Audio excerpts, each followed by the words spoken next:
It's wonderful to be here in the Theatre tent. We chose to do this talk in the Talking Shop series in the tent because Rosemary Lee is going to use visuals and some film and also the wonderful music which she's had commissions on her work before. So it's a different space and it's set up in that stage-audience relationship, but we do hope that when we get through to the sort of talking bit at the end, after Rosemary's talk, that it is a discussion, it is a talk, because I think people know, been to them before, actually, that's where really interesting things happen. So welcome. It's the last of the Talking Shop series for IF 2012, and I think what better place to end than the beginning. So this, for us, is the beginning of a journey to create a significant commission for IF 2014. We've been in discussions, Monica and I, since the end of last year, and Rosemary's made a number of trips to Milton Keynes, so I think this is the point where we felt, actually, why not? We're at the end of this festival, so why not actually try and get some energy rolling towards 2014. So it's very nice to have something looking forward as the final ones of these. So Rosemary Lee, we have asked her and she's agreed, which we're incredibly pleased to be our artist in residence for IF 2014.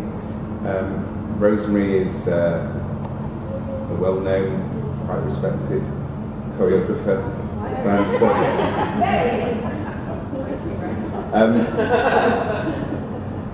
I've known Rosemary for the last 20 years. When I was the inaugural director of the Not Dance Festival in Nottingham, I had the great pleasure of being able to present the programme Charged, which was a really interesting group of solos, and then one larger group work, which was also the key collaboration there was, as well as with the lovely and sadly departed Jill Clark, was with Alex Balinescu and the Balinescu Quartet.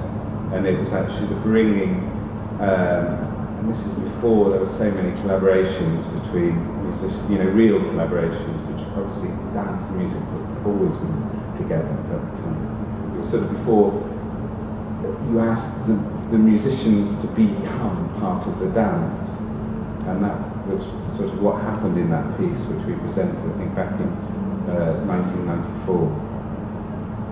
I then was extremely lucky in my next role, which was when I was running the Arts and Events programme at Canary Wharf in London. There were a group of different commissioners, and we felt we were connected by the river that ran through London. So, you know, other lovely people, commissioners. So there was Bradley Hemmings, who's the artistic director of the Greenwich Docklands Festival. He still is, as well as doing that other part-time job of doing the opening ceremony of the Paralympics, which will be the next but one really big show that we'll be able to watch, which some people here know a little bit about. There was Brendan Kearney, who still is the absolute stalwart director at Greenwich Dance Agency. There was me at Canary Wharf, and there was Alistair Spalding, who was at that time head of dance and performance at the South Bank Centre. So we got together with the concept of saying, can we create a piece that links our venues and our places along the river? So we came up with the idea of a boat ride and a series of dances that happened in the 3 locations, and a sound world that happened on the boat trip for the audience as well. And it wasn't me, but Brendan and Bradley had the honour of working with Rosemary in an incredible place in the Painted Hall, which is part of Greenwich Naval College, which is an incredible space. It's a dining hall with, I don't know if you can show any pictures of that. Yeah, so I won't say too much, but it was an incredible start, and it was the first large-scale piece of participative work that I'd seen Rosemary make. So that was a really lovely part of, you know, major collaboration that we did back in the summer of 1999. So now, 13 years later, and actually in 2 years' time, 15 years later, this is the next time that we have to work together, and I think the conditions are just right to make this invitation after what's obviously been quite a good second edition of the IF Festival. And there is a site which the piece will be made for, and that's one of the things that Monica and I have given to Rosemary already. And it's a site that when we were doing the initial scoping work back in 2009, we knew it was a very important site, which is the Cathedral of Trees, which if you follow the midsummer ley line, down, down, down, you'll come to. So I don't know if you're going to say, you'll probably talk a little bit, so I won't say anything more. So actually I think I'm now redundant, so if I could ask you to welcome Rosemary Lee. Thank you.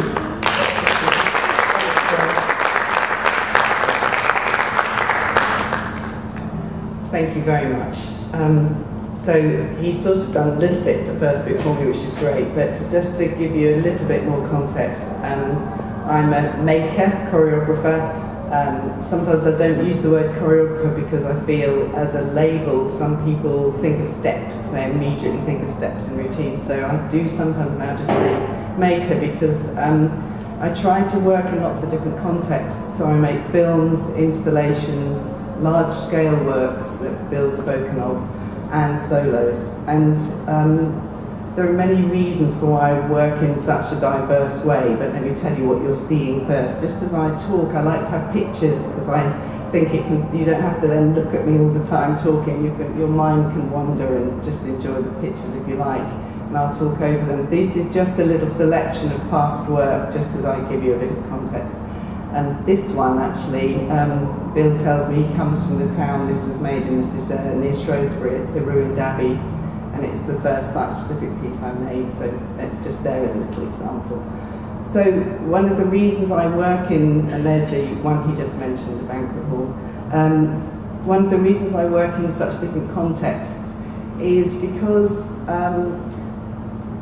really, I'm making work for an audience, and I'm very concerned about the experience of my audience. So I find by working in different contexts, by working on television, when they used to make dance films, they don't anymore, but and working site-specifically and working in studios as well as theatre settings, I can reach a really different audience. And that's important to me because when I first came out of college, as you gather, I'm in my 50s, and when I first started making work, I felt that all the work that was made was for other dancers.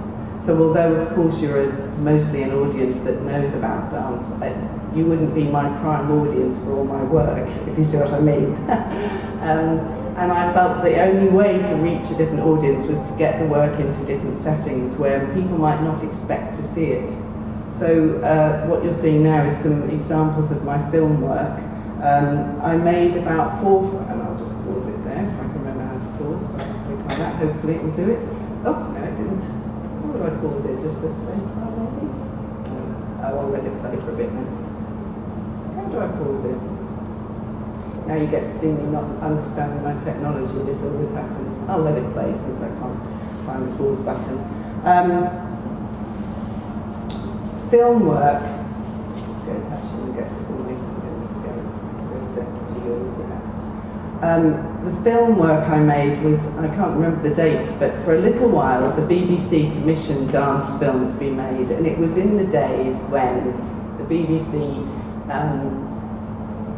I'm going to sound a bit judgmental here, but anyway, they had more money for artwork and for work that might challenge the medium a little bit. And what I loved about the possibility of showing film work on television was the thought that I might reach somebody that had thought they were going to get the football or turned on the news and there's a tiny little snippet of dance. So the one I'm going to show you is the first one I made, which is called Boy, and it's 4 minutes long, and at the time it was shown at 6 o'clock, so it was prime time. So it was really lovely for me because I felt I was reaching people who would never expect to see it, and I made it with that in mind. How could I reach a really wide public but also be talking through the language of movement. I'll shut up, show it, and then I'll tell you.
That's actually made me think of all the things I was going to say before that, but that's helpful.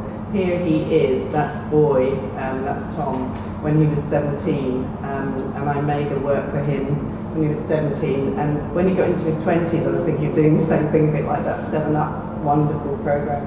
I'm still very much in touch with him, but he's now the drummer of Submotion Orchestra, if you know them. It's a dubstep group, very good group. He's a great musician and he's writing his own music.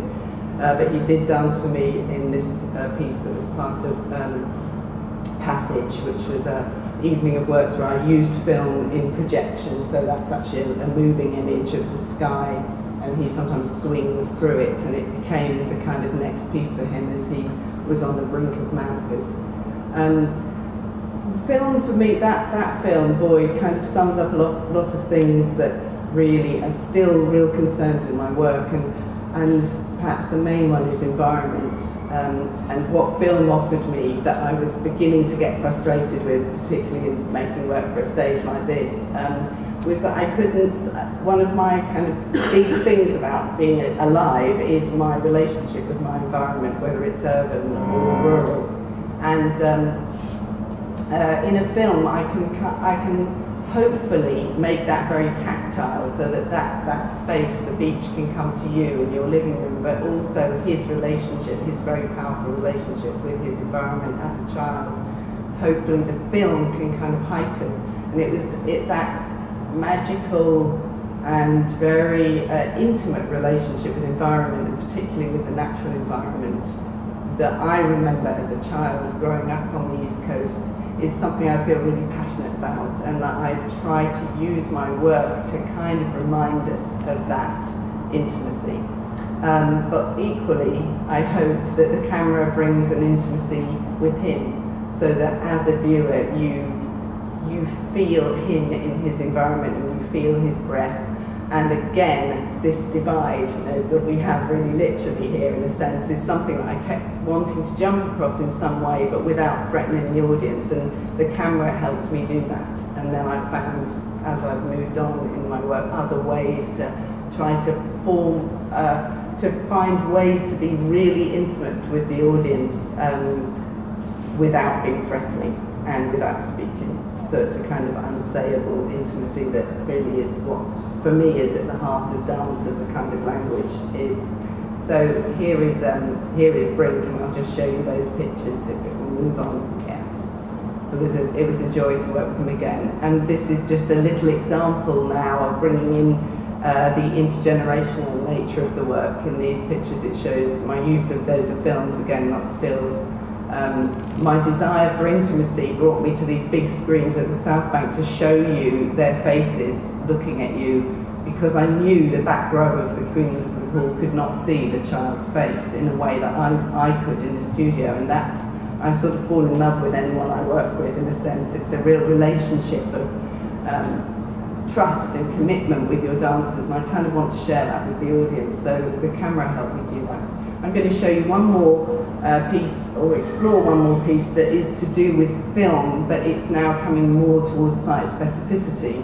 And then we'll move on to some bigger participatory pieces. This is a piece I have to say I feel really proud of this piece. I loved working with these young people. They're children. It started in Barking and Dagenham, and the commission was a sort of to produce anything I would like in response to the community or to the environment. It's sort of a public art commission. It was the first dance commission that was like that, in a sense. So I felt very responsible as a sort of white middle-class woman coming into Dagenham, not really knowing the community, but having a lot of assumptions about it, that I shouldn't impose my work. I needed to find a way that the work was really from them in some way, but also was of a sort of really high quality, but free and accessible, which is what I really love it if I can show work that's free. I can't always, of course, but I love it when I can. And so I decided on, I'll let these play hopefully, I decided to make a piece of work that was free to view all day long. I had to find a public space that was as non-threatening as I could without resorting to the shopping mall, because that's the place I won't make work for. So that's the one site I would really find difficult. for lots of reasons. So I went to the library and asked them if they would be happy for me to use them as a venue. And so the work was built into the fabric of the library, you'll see in a minute. And my cast was 30 young people, 9-year-olds, 8 to 9-year-olds, who I found in a small school off the huge trunk road that divides that community. They'd never had an artist in their school before. I worked with a poet and with Nick Sanderland, who is a fantastic installation and visual artist, inventor, to make work that was non-threatening to the audience and revealed these young people and who they were as soloists. So each of the 30 children that I worked with became a soloist in the work. And here they are enjoying listening to their poems on their headphones and enjoying seeing themselves dance. So we built, in terms of being site-specific, we built the piece into the site. So that set of shelves is actually built by us. And the books are from charity shops all around Barking and Douglas, hence many 70s books of cookery that people were discarding. And we stuck the spines down, but the book isn't actually there, and built the television sets into the shelves. So the children, those are moving images, and the children move between them, so the timing is such that it seems as if they move through the books. Or we took a sign and we put a film on it and created the film to be the exact same, you know what I mean, proportion. And this is a little moving screen. It's the size of a credit card, and if you pull the drawer out, you see the boy asleep and he rolls over on the gym mat. Or you pull another drawer out and you hear them telling you their dreams. They whisper that he is listening for his dream. They whispered their dreams.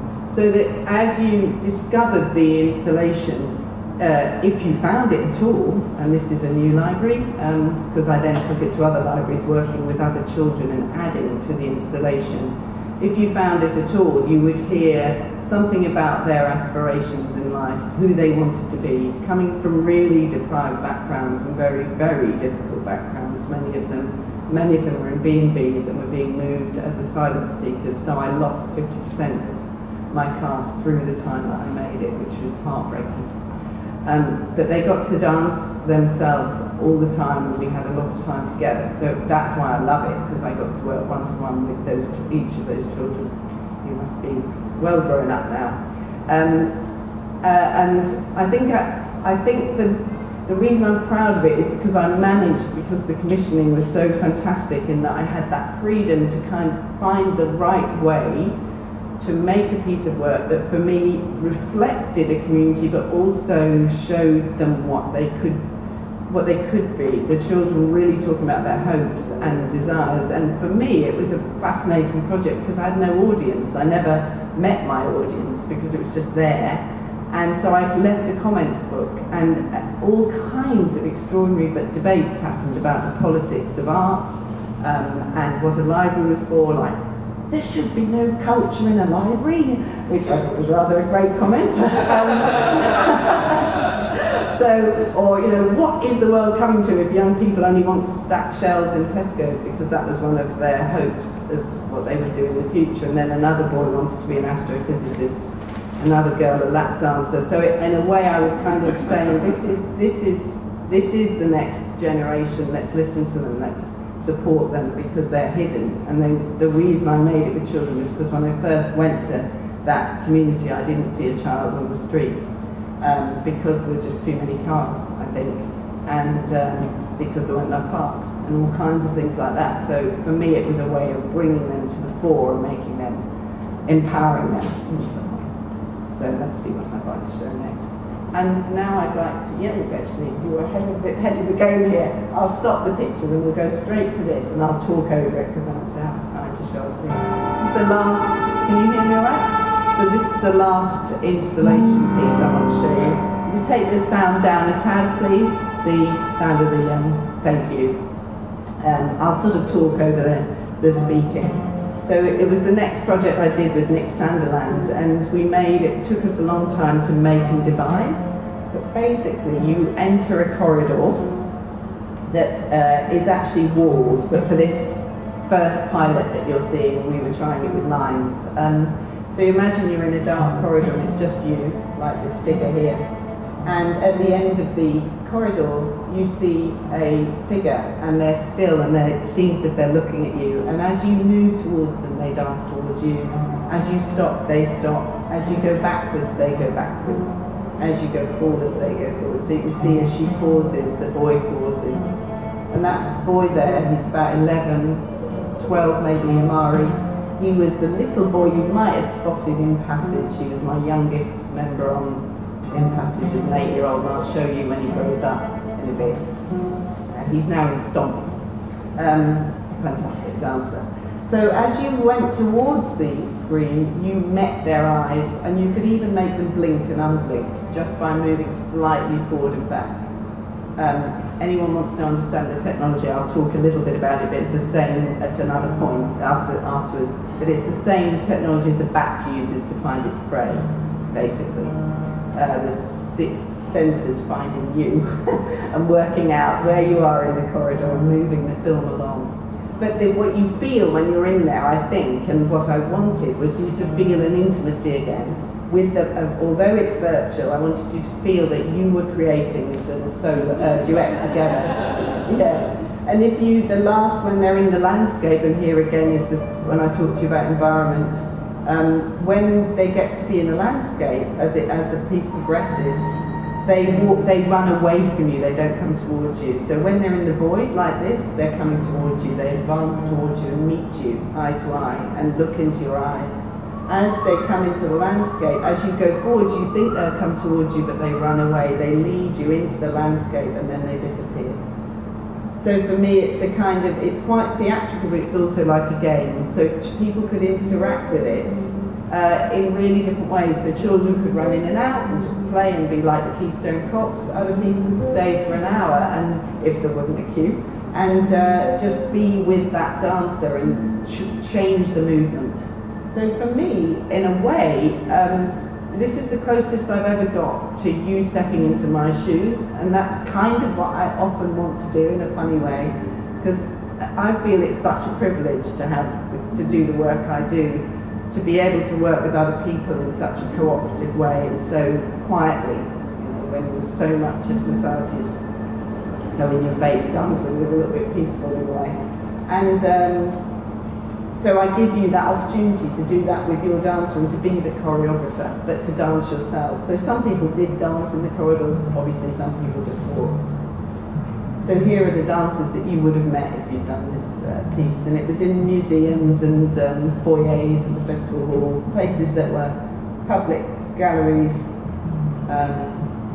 empty churches, things like that. It toured around a bit, but it's quite a big installation, so quite hard to find places that could take it because it's like 30 feet long to walk along. Very wet filming day.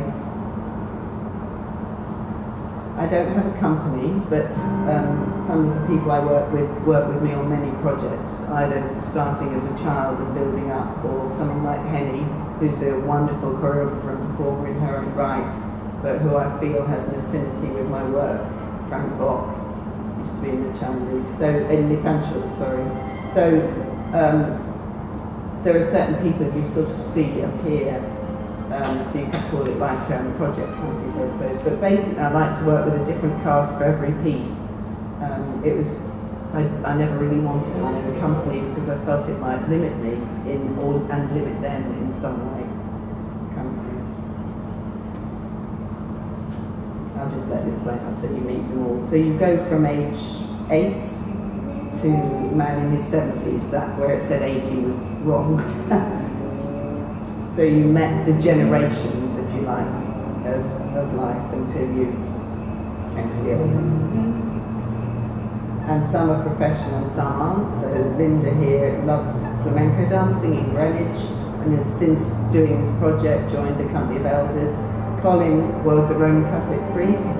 First asked him to join with me in Passage, he then did this, and now I can't get him to dance in anything because he's busy touring the whole time with his pacemaker, gave up being a priest, went to Laban, did a degree in dance, and has more work than any of us lot, so, which is great.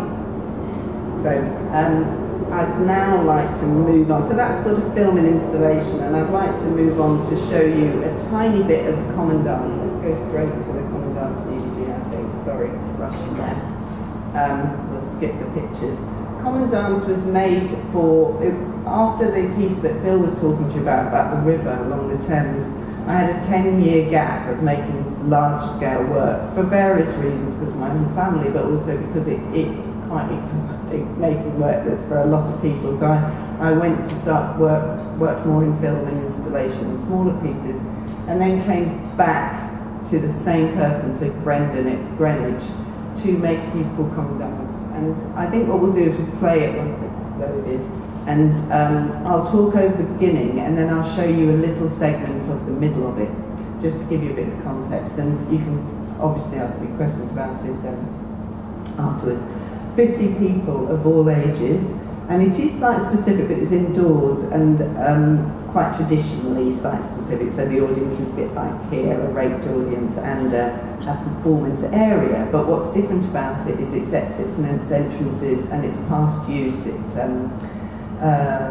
It's the Borough Hall, so it would have been a cinema and a tea dance place, and it's a massive floor, and I love it. It's a very funky space with sort of porthole lights along the side, built like a liner for its maritime history. So I'll just tell you a little bit about my aims here. In it being called Common Dance, the space for me reminded me of commons, of Walberswick Common, or the kind of common land that we used to share. I'm very interested in what public spaces we have left, and whether we feel they're ours, and what the village green might have done in the past, what it is now. And for me, looking at the expanse of this beautiful wooden floor, I thought this feels like common ground. I need to make a piece about commonality. What would that be? I want to have children up to elders. I want a huge range of experiences. I want to make it seem as if we're seeing a village kind of living in some way. That sort of changed as I went. Well, the bit about the village changed. I'd imagine it'd be much more chaotic. It's quite a formal piece now, I think, partly because of the music, which I'm pleased it changed that way. But the idea of what we might have in common is, I guess, what I'm always trying to find as a maker is what connection can I make with my audience if we have different belief systems, we come from different generations. How can I make a work that speaks to a real range of experiences and ages? And for me, the only way I can do that is if I put that range on the stage for you as well. If I work with children, if I work with elder people, rather than just working with 20-year-old dancers who, of course, I love working with, but sometimes I need to work with a wider range in order to get that message or to represent humanity in some way. For this work, I really wanted the audience to not feel excluded. For me, it's really important that the work isn't you watching this piece that you think, oh, they've had a nice time making that. It's a bit like being sober and everybody's drunk at a party. I can't stand that kind of divide sometimes in work, and so I was very concerned about that because we had a very intense experience together and we were portraying close relationships between us, and I didn't want the audience to feel too removed from that. So I thought about how they came in, that they could walk through the bodies, and how they left and how we sang to them. And there are various things throughout that I'm trying to bring the audience in to being part of those common dances. Since we refer to each other as common dancers when we see each other, so it's become a kind of label for us as performers as well. Let's jump to chapter 5 if we can. So I'm going to show you the very middle. The music is by Terry Mann, who writes fantastic folk and classical, and there is a choir up in the balcony of young people, 50 young people from 9 to 19. Bring the sound up and I'll shut up.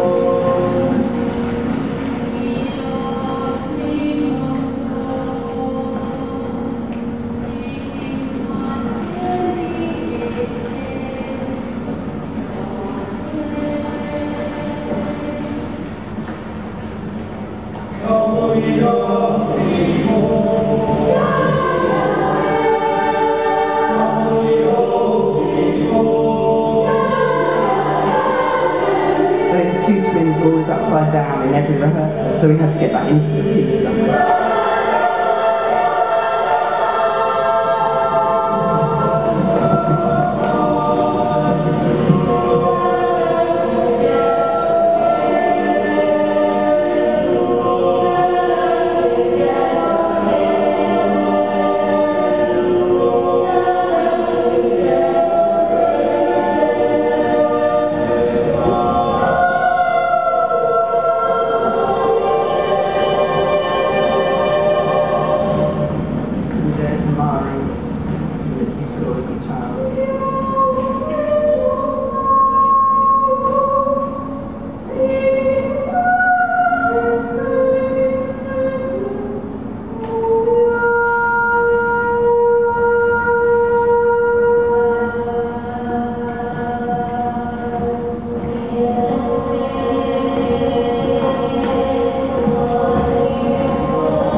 hasn't quite finished. Thank you. Thank you.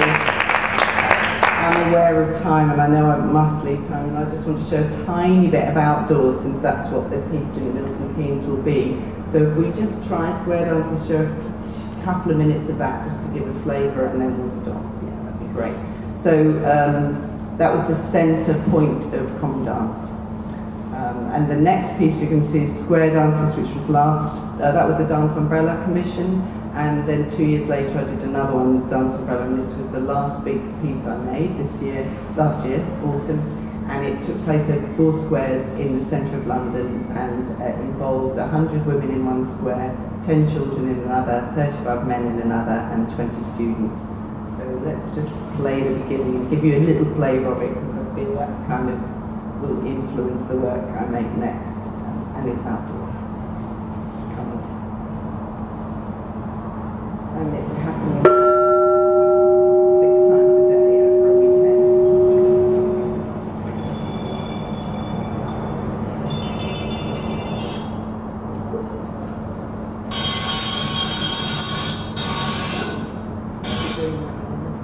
It was fine just earlier. So we try one more time and then give up.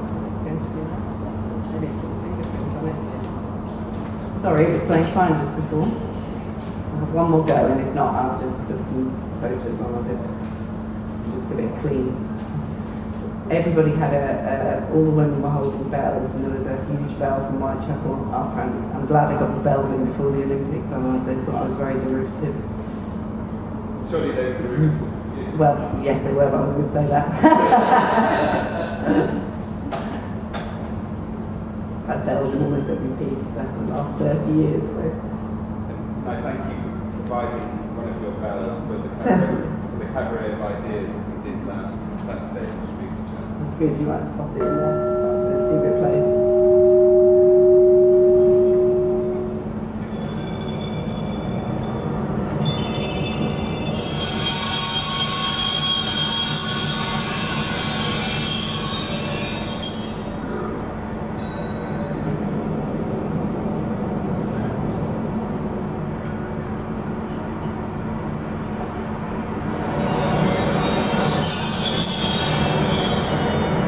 After common dance, which you'll have to get just a little bit to some talking heads. Just leave it for a little bit to give you a flavour.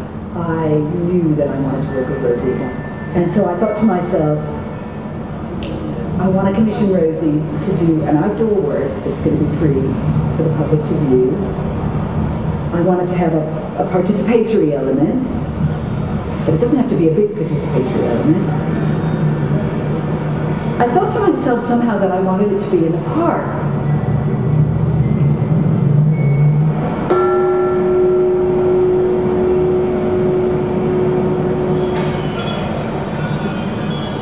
We knew from the start that each square was going to have its own dance that would be repeated, and that the public could intentionally come and go from square to square to see all the dances, sit all day in one square and watch one, however they chose to see it. It was Rosie herself who decided that she wanted 100 women of all ages in Gordon Square, that she wanted about 10 children in Woburn Square, men, a motley crew of men, we always called it, they're beautiful, in Brunswick Square, and a class of dance students, a group of professional dance students in Queen Square.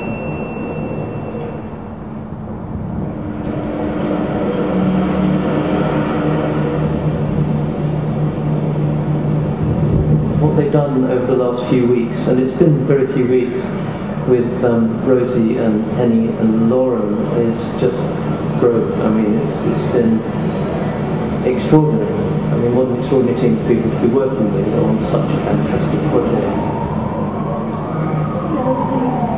So it is the most amazing. So I wouldn't normally show some of these bits of speech, but it's the only one I have in terms of documentation, just to show you a little bit of the dance. This world has been created for them, which they inhabit, and yeah, they're empowered through this, and that's just the most extraordinary thing. Magical is the word that springs to mind.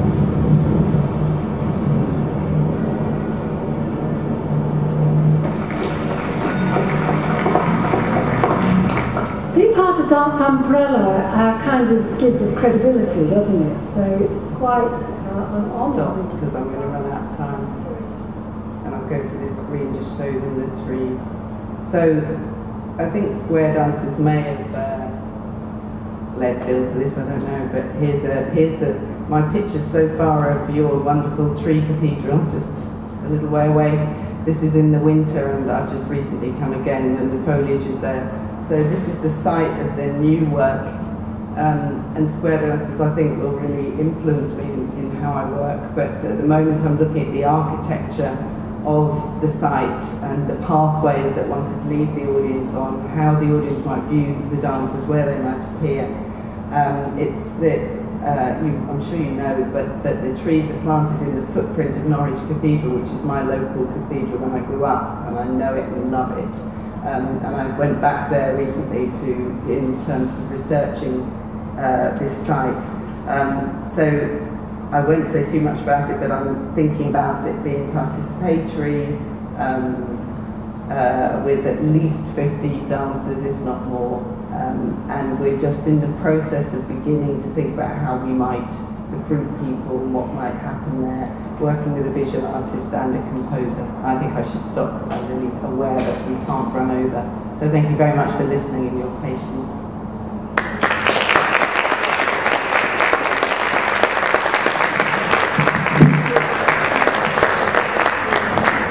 Hopefully we do have some. Do you want to grab the mic out to there, and if we both have the handheld? We're trying to keep the stage clean because Cool de Loop will be a very quick change around. If people haven't seen Cool de Loop, it's a very beautiful, again, movement and sound show that's we've had 2 runs and it's on twice today and tomorrow, so please do see that. But thank you so much. I think because we are quite short of time, I'm just going to ask straight away if there are anything from people in the audience, and I think we've got a mic somewhere in the audience, or if not, I will take my mic so that we take it. So I'll pass you the mic. I'd just be fascinated to know how you recruit the people in your films. For the big participatory pieces, those last 2, it's a huge mixture, and sometimes it's not easy. They don't just block there. So there's lots of emailing, lots of websites. If I actually find hard copy better for people of an older age group who don't access the web so much. So I tend to try to put out handouts in lots of different kinds of dance schools, local papers, local radio. For the men, which is more difficult usually, the 35 men was a long recruitment process. Think about where I might find the men that would want to do that. So martial arts centres, cycling shops, climbing walls. So you sort of think about what would they be doing if they weren't doing this? And then, but really word of mouth and talking. So once the women were recruited, then we were talking to the women like, what about your boyfriends? What about your friends? Anybody you were at college with? And that's how I recruited the last 20 men, was through the women. Not surprising really, sorry, but you know what I mean. But once I get them, they usually stay. It's just finding them and trying to explain what it is that is where the work is. So it is a long process, but it's always surmountable somehow. Does that make sense? Yeah. Who's next?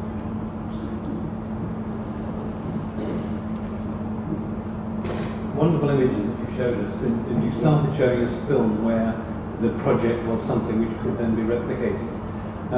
My question is around some of the other stuff, very much in the moment, ephemeral experiences.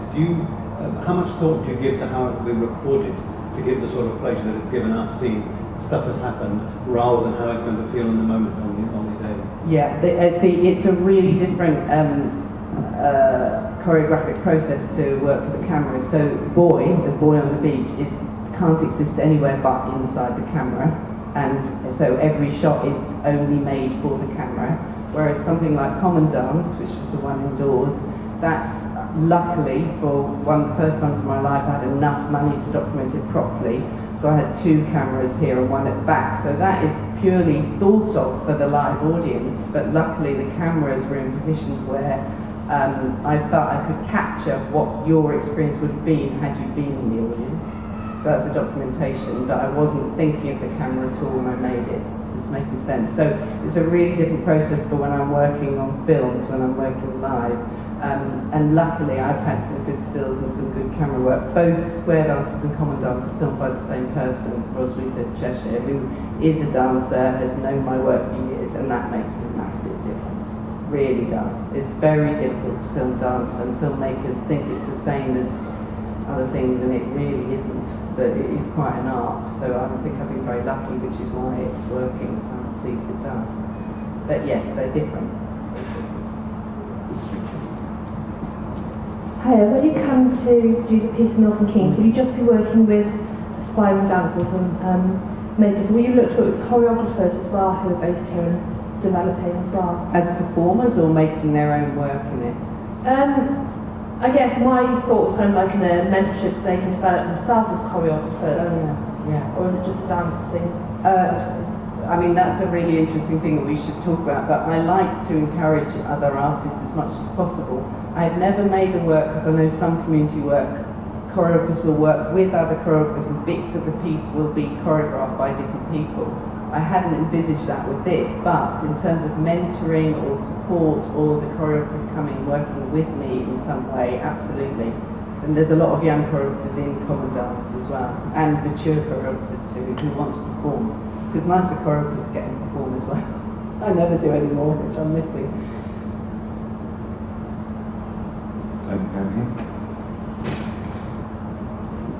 you ever worked with disabled people, young children, adults? Yes, I have. You're not seeing them much in these projects, and that's a sadness in a way for me, and also quite a difficult issue, because in square dances, on grass, as you probably know, if there's any wheelchair users, it's very difficult actually. So it felt like that wasn't the right project for that kind of inclusivity. But if the project is right, then I will actually try to make sure I encourage disabled people to participate. So I do workshops and I teach and I mentor people working in those kinds of inclusive areas. But some of the pieces you've seen haven't been inclusive quite in that way. Although actually there is a disabled man and two learning difficulties people in common dance and one in square dances. So actually it's there, it's just more hidden. So would you consider that when you're doing the dance? I would, absolutely, but I would also have to really check it, access and ground. But yes, absolutely, it's something to, and I've got that lead-in time so I can kind of plan for that, if that is possible. Definitely, thank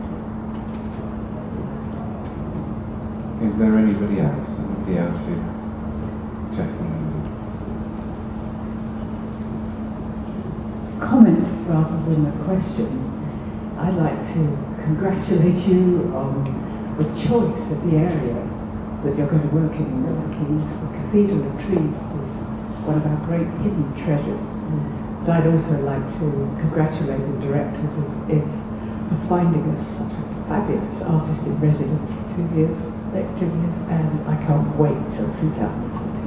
Thank you. Thank you very much. No, I agree. I think when Bill told me about it, I just got so excited I had to phone up my administrator, who's kind of a partner in working with me, to just go, guess what? There's a cathedral of trees. Have you ever heard of such a thing? And I found out there are others. Not in this country, but I plan to go and see the others. There's one in Holland, a really big one in Holland. There's one in Bergamo. That'll be a nice one. So maybe we could tour. What else is there? And there's another in Britain, I think, in somewhere in the National Trust, which I haven't found yet. Woburn, isn't it? Just down the road in Woburn. Is it? Yeah. I just thought, what an idea. It's just fantastic. It's sort of perfect for the things I'm quite interested in. So. And I think we will continue to sort of excavate the resonances of the cathedral, and obviously it is Norwich Cathedral, so you know, there may be that we will excavate a way of connecting with the site, with its, you know, with its parent, I suppose. You know, so that's all part of the creative journey. I think what we wanted to do was to make it a very public creative journey. So, you know, I think that's obviously why we're here this morning, because you know, I don't think the answers are there, but I think it's very important often not to have a blank sheet. I found over the 20 odd years I've been commissioning artists, is artists often don't like a blank sheet. You will get a firmer and clearer artistic response if you actually do give some of the parameters, and rather than saying, do whatever you want to do. So I think hopefully the relationship that Monica and I will have with Rosemary over the next 2 years will I think particularly the next year is the most important time in a way, because probably by this time next year we need to know pretty much all the answers in terms of scale, questions that we're things like saying, it's not going to be a show like As the World Tip where 2,000 people can come a night to see it. It's going to be a show which we're saying, is it for 400 people or 300 people? It will be something like that. How many times do we do it? Or will it be free, or do we have to pay? There's lots of questions that we can actually explore, and then you get to a point where you actually have to make the answers, and the answers come artistically, they also come practically and financially, but actually having, with the Festival now having this core money from the Arts Council and from Milton Keynes Council, so that we know that we're doing another edition in 2014, this is actually a way in which, we can embed, an international artist in the community for 2 years. So, that's why we're here today, to say this is a process, and the process, we haven't mapped the process. If you said what's going to be happening in September at the moment, we couldn't tell you. But we know that we've got time to plan the process, and then probably that year from sort of now in 1 year's time to the project to actually then be in some production mode. Anything else? This might have to be the last question. Sorry to be greedy, but it just occurred to me, the idea of cathedrals. The cathedral in Holland is in the city of Almere, which is very much a twin of Milton Keynes. Given that it's an international festival, it would be great if there's an element of exchange.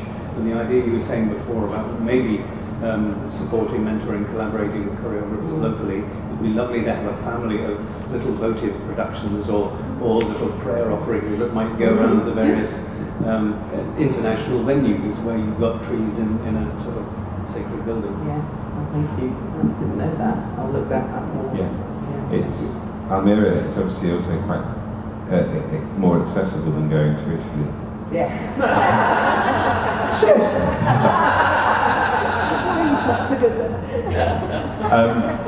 Monica, do you want to say anything? I just wondered if, as we approach the end, there's anything you want to say.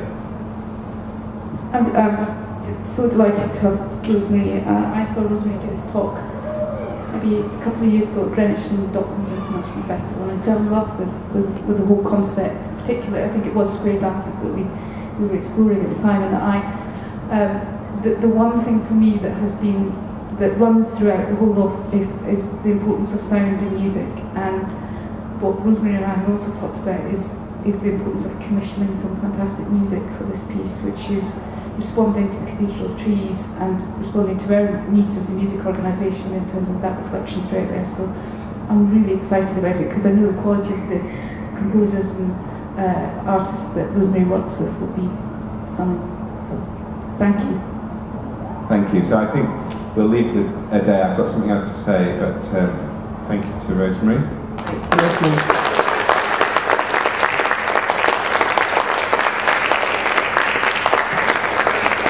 So I'd just like to say this is the last of our Talking Shop series. The last, which does mean, we are on day 9, so we are getting to the end of some things, which is as it is. I would like to give a big thank you to all of the technicians and the house managers and volunteers who've worked on all of the different talks. I'd also like to give a very big thank you to Jake Strickland, who's the digital producer from the stables.